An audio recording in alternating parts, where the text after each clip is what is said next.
विजय असो।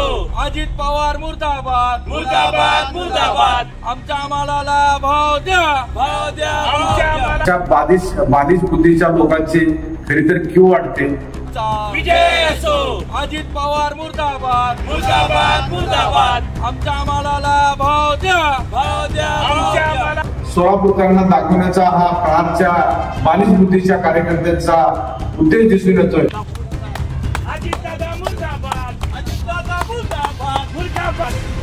जेणेकरून वेळोवेळी कुठंतरी धरणात मुतावं लागल, कुठंतरी शेतकऱ्याची नेहमी अवहेलना करायची, शेतकऱ्यांची चेष्टा करायची। तुम्ही सुद्धा एक शेतकरी आहेत।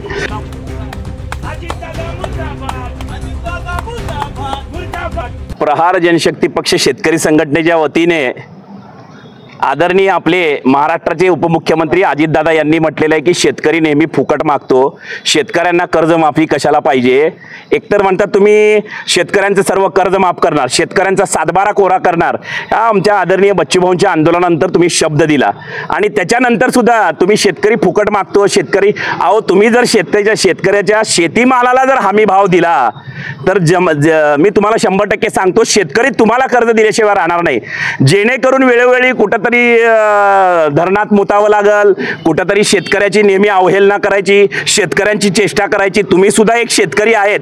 त्याच्यामुळं आज अजितदादांचा इथं बॅनर लावला आणि बॅनरला टमाटे मारला। आमच्या शेतमालाला हमी भाव द्या आणि दुसरीकडे आदरणीय बच्चूभाऊंच्या फोटोला दुग्ध अभिषेक केला।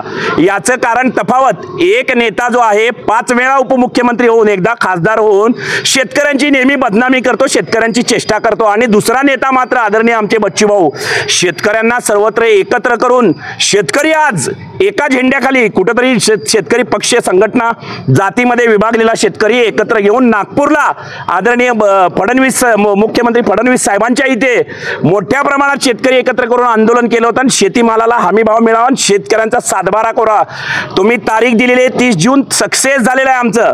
तर वेळोवेळी अशा चुकीच्या वल्गना केल्यामुळं आज अजितदादांच्या आम्ही बॅनरला टमाटे मारून शेतकरी या नात्याने आज तुमचा जाहीर निषेध केलेला आहे। भाव मिळत नाही म्हणून प्रहार संघटनेने बालिश बुद्धीनं आदरणीय उपमुख्यमंत्री अजितदादांचा निषेध केला आहे। सर्वप्रथम मी प्रहार संघटनेचा निषेध व्यक्त करतो।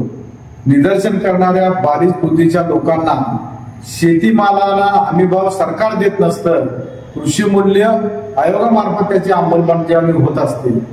कुठल्याही आंदोलनाची या लोकांना अनुभव नाही किंवा बुद्धी नाही। अशा आंदोलकांना खरं तर मानसोपचार तज्ञांची गरज आहे असे वाटते।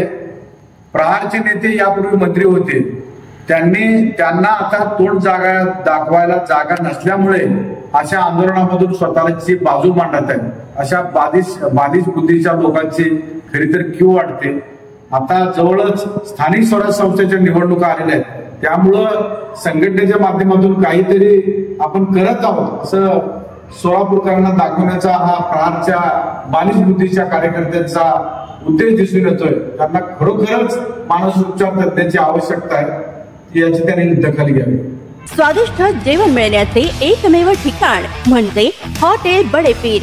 फॅमिलीसाठी खास सोय, पार्सलची सुविधा उपलब्ध। आमचा पत्ता लक्ष्मी मार्केट विजापूर वेस्ट, दुसरी शाखा मुस्लिम पाशापेठ, जिंदाशाह मदार चौक, सोलापूर। ताज्या घडामोडीसाठी पाहत रहा लोकराज्य न्यूज मराठी।